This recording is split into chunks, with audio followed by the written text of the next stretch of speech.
Le CAC 40 qui a beau être orienté à la hausse depuis le début de l'année, les introductions en bourse sont toujours en berne en France et dans le reste du monde. Est-ce qu'il y a un paradoxe? Faut-il commencer un peu à s'inquiéter? On en parle avec vous, Laurent Grassin. Bonjour Laurent. Bonjour David. Directeur de la rédaction de Boursorama. Déjà 2022 était une année déjà inquiétante, j'ai envie de dire, en matière d'IPO. Inquiétante. C'était pas bon. Disons qu'elle suivait 2021 qui avait été une très bonne année. Donc on peut toujours parler des effets de base. Mais c'est vrai, vous savez, il y a un cabinet qui s'est spécialisé là-dedans, c'est EY qui fait toujours le point sur les IPO, comme on les appelle, les introductions. Et effectivement, ils avaient dressé ce constat sur l'année écoulée, notamment en Europe. 149 opérations, 149 introductions en bourse qui avaient été enregistrées pour un montant de 18 milliards de dollars. Tout est en milliards de dollars, David, c'est pour comparer. Au niveau international, c'était une baisse de 70% en volume, de 78% en valeur. Donc, bon, vous avez raison au niveau des chiffres par rapport à 2021, bien sûr, c'est quand même assez notable. Et encore, heureusement qu'il y avait eu en fin d'année le petit cheval cabré de Porsche pour rattraper un petit peu ce bilan. La forêt. Ben oui, parce que ça a pesé, toujours une fois, sur l'Europe, 61% des montants levés. Et en France, David, c'était seulement 12 introductions pour un montant de 356 millions de dollars. Donc, assez décevant ce bilan 2022. Et en même temps, ça peut se comprendre, on ne va pas refaire l'année non plus, mais on sait que le contexte était hyper compliqué. Là, ça a changé, des marchés boursiers qui sont bien orientés. Oui. Et pourtant, rien. Alors, rien, pas rien, mais pas grand-chose. Seulement 8 sociétés qui ont fait leur premier pas sur les marchés. Elles ont récolté au total 1 milliard d'euros. En 2022, sur la même période, elles étaient 24. C'est l'Europe, 24 à avoir ramassé plus de 4 milliards. Les 3 quarts en plus sur cette somme l'ont été élevés par 2 sociétés, là aussi. Ionos, je ne sais pas si vous avez entendu parler, fournisseur de services d'hébergement pour le web, introduit en bas de fourchette à Francfort, donc ça ne va pas fait non plus déplacer les foules. Et dont le cours, David, est inférieur à son cours d'introduction.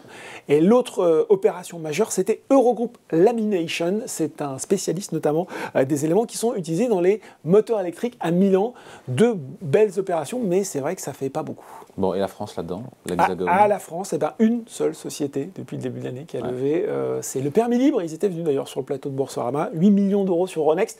Sympathique, mais ce n'est pas non plus une opération d'envergure. Ouais, en dehors de l'Europe et de la France, c'est un peu partout pareil dans le monde? Alors oui, non, il y a quand même une zone dynamique, c'est la zone MENA, Middle East North Africa, voilà, avec l'accent, voilà, il a bossé. Vous plaît, voilà, qui poursuit pour le coup sur une tendance déjà amorcée en 2022. C'était plus, c'est toujours des chiffres EY que je vous cite sur ce bilan, c'était plus 115% de hausse en valeur, grâce notamment, ça ne va pas vous surprendre, à toutes les introductions en bourse, toutes les opérations d'introduction de groupes d'énergéticiens en bourse. Oui. Et ça se continue, ça se poursuit sur 2023. On a notamment la compagnie pétrolière nationale des Émirats Arabes Unis qui a donné le coup d'envoi de l'introduction de sa filiale Gaz, c'est ADNOC Gaz. Pareil pour la compagnie pétrolière omanaise OQ qui a mis en bourse sa filiale de service de forage Abrage Énergie. Et les États-Unis, me direz-vous, c'est un petit peu au point mort aussi. 2 milliards de dollars qui ont été levés depuis janvier contre quasiment 10 milliards à la même période de 2022. Donc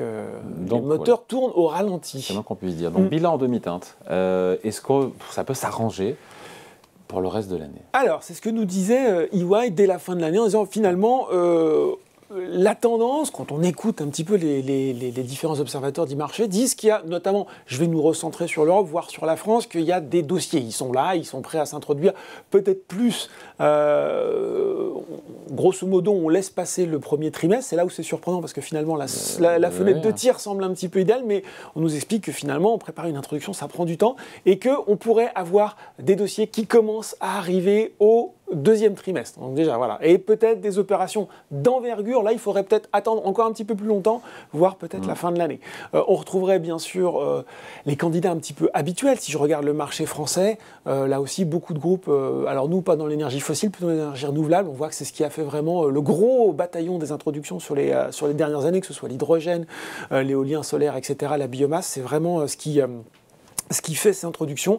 Et EY nous disait, finalement, il faut quand même un certain nombre d'éléments un petit peu rassurants. Alors, ça ne va pas vous surprendre, c'est effectivement un contexte qui est un petit peu plus maîtrisé sur le front de l'inflation. Voilà, là, on n'y est pas. C'est quand on écoute votre invité précédent, on n'y est pas. Apaisement des tensions géopolitiques, on n'y est pas forcément. Voilà. On voit encore que finalement, ça devrait s'améliorer, mais beaucoup d'incertitudes restent sur la table. Bon, on est là à s'interroger, à se lamenter parfois sur ce manque d'IPO, d'introduction, mais Encore une fois, est-ce que la question est importante pour ceux qui nous regardent, est-ce que c'est une bonne affaire ou pas quand on est actionnaire, investisseur individuel? Eh bien, c'est ça la bonne question finalement. On va commencer par ça. Et comme souvent, et c'est un post dont je voulais vous parler depuis longtemps parce qu'il est sorti fin d'année dernière, mais je le trouve super intéressant.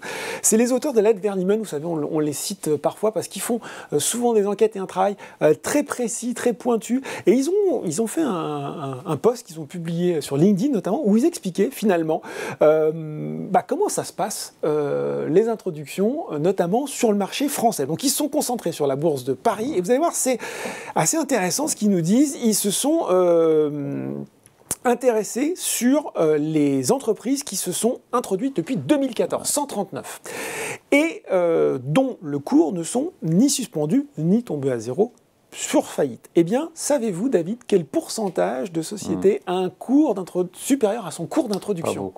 23%. Ah, ça pique. 23%. Et alors, ils nous expliquent... Est-ce qu'ils nous détaillent un petit peu? Ouais, ils expliquent, c'est ça qui est bien, ils expliquent... Bon, alors, sans surprise, la probabilité d'avoir un cours supérieur à son cours d'introduction, elle s'élève au fur et à mesure de la cotation. Plus vous avez de temps, plus vous avez de chance quand même de surperformer par rapport... Donc, si vous êtes introduit en 2014... assez logiquement, vous avez un petit peu plus de chances d'y arriver. Et puis un autre quand même point super important, c'est quand même la taille des entreprises. La très grande majorité des entreprises qui s'introduisent en bourse et finalement dont le cours est inférieur à celui de son cours d'introduction, elles pèsent moins de 500 millions d'euros. Alors qu'à l'inverse, celles qui ont cette taille critique de capitalisation, eh bien elles sont 30% de celles dont le cours a progressé. Donc un élément de valorisation de taille capitalistique qui est important. Donc il y a un problème de taille, sans faire de mauvais jeu de mots. En même temps, quand on parle d'introduction, on peut se dire que le champ lexical est fleuri. Merci David. Oui, mais non, effectivement, on pourrait se dire ça. On pourrait se dire ça, sauf que l'indice CAC Small a lui progressé de 91% sur la période. Je suis en train de vous perdre, David, attention. Et en fait, la réponse que fait l'aide Verniman est intéressante. Elle dit oui, il y a peut-être ce sujet-là, mais il y a quand même 3 choses qui mettent en avant des investisseurs particuliers qui finalement se laissent séduire par le produit ou le service proposé, qui sont peut-être pas assez regardants sur le prix. Des entrepreneurs qui mettent en bourse en société qui sont souvent exigeants sur des ratios de valorisation, peut-être trop exigeants, et puis des banquiers, introducteurs, probablement. Alors, je lis la lettre parce que c'est assez savoureux, c'est toujours assez bien écrit, les propos de la lettre Verniman.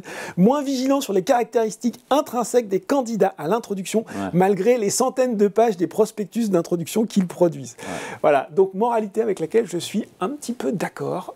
On va bien voir si les introductions redémarrent en 2023, mais petit principe de précaution, pas se précipiter, bien regarder les ratios de valorisation, peut-être attendre un petit peu et puis voir un petit peu ce que ça donne, si l'entreprise n'est pas introduite trop cher, si la valorisation n'est pas excessive et si elle tient ses promesses dans les premiers mois de cotation, c'est important. Et si elle est sous 500 millions d'euros de capitalisation, a priori, la probabilité est assez forte pour qu'elle ait du mal à... Encore une fois, tout dépend du prix, c'est comme d'habitude. C'est-à-dire que si les ratios de valorisation de départ sont plutôt mesurés... Raisonnable. Voilà, exactement. Bon, et merci beaucoup, Laurent. Merci, David. Salut.